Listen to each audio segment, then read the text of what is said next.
most roundabout way to explain that, but yeah. Yeah, it's all good. No worries.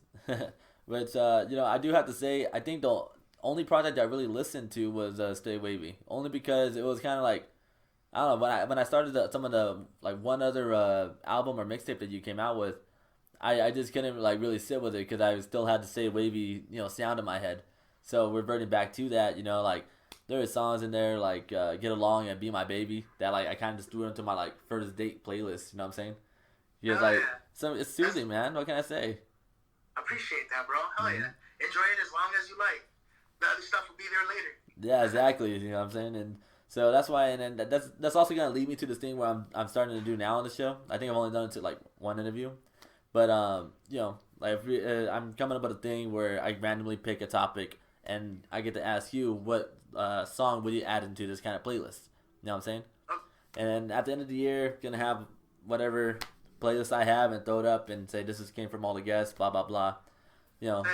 long story short. So I am gonna go with first date. Like if you were to add a song for a first date, that can't be yours though. Yeah, But if yeah. you were to like play any song on a first date, like what's for sure hitting that playlist? Damn. I'm just gonna say whatever comes to mind, bro. So, I think I'll put on, I put on Tevin Campbell's "Can We Talk." It's from the early '90s. Mm-hmm. Cause yeah, I used to sell cell phones in the mall, Mm-hmm. and that was one of the jobs I had. And me and this other homie Tristan, we used to like to do. I mean, all of us, we had to do whatever we could to like get people to like stop. Like the guys in the kiosk are the number one people you don't want to talk to when you go to the mall, right? So you have to be like creative and try to think of like ways to get people's attention in a positive way.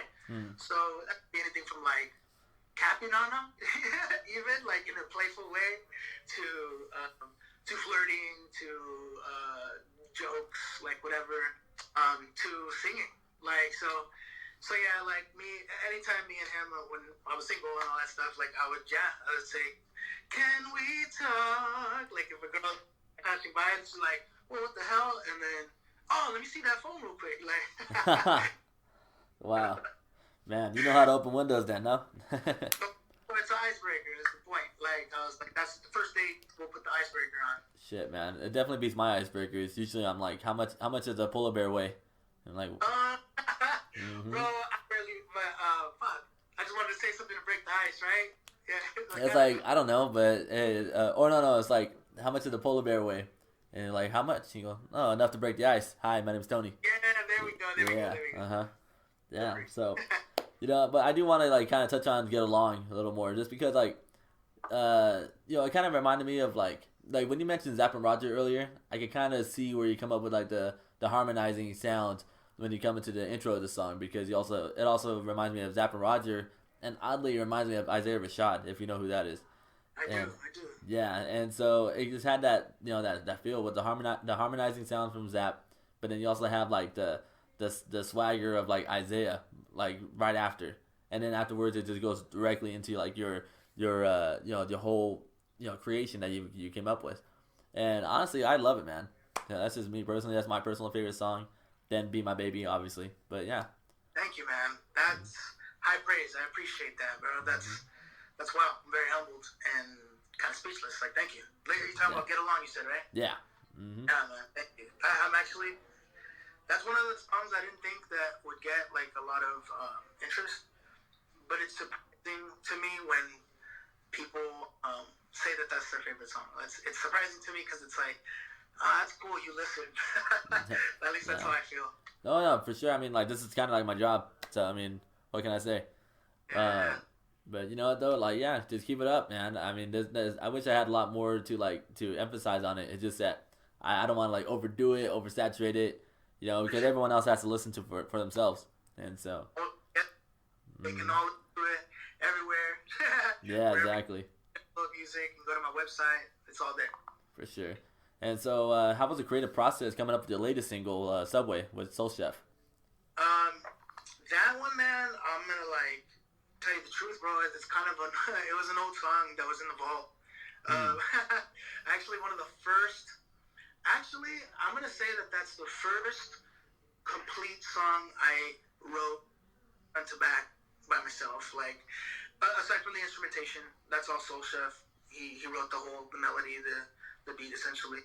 As far as the melodies of the singing, the front, like the writing and all, first complete song that I ever wrote. So it was kind of one of these things that like every time I started doing my own projects, things with the groups that I was in at any given time would always like kind of start taking off or require a lot of attention, and then I would always put my stuff in the back burner. So when I finally started, the reason I think I revived that one actually is because I was doing shows. I did a show at the Observatory. That was I think it was a show that I did opening for Blue in Exile, and for their 10th anniversary for Below the Heaven. Nice. Fucking amazing crowd. Like, much love to that crowd. They were fucking awesome. But yeah. So this guy approaches me later on. He ends up being a video like director, or he's more into like film stuff. But he was like, "Yo, really fuck with your stuff. Like, into music videos. Let's work or whatever." So he was just kind of like asking me what song I wanted to do, and at the time, Stay Wavy, I think I was about to put it out, or I had just put it out. No, I was getting ready. I was just like finalizing it, and I think I was just kind of like, I may change stuff and Stay Wavy. Like, I don't know if I want to do videos for Stay Wavy yet. Like, I'm definitely gonna do videos, but I'm like, let me start off with Subway, because I felt Subway was like a pretty strong song, and I was just like, this is a song that's already done.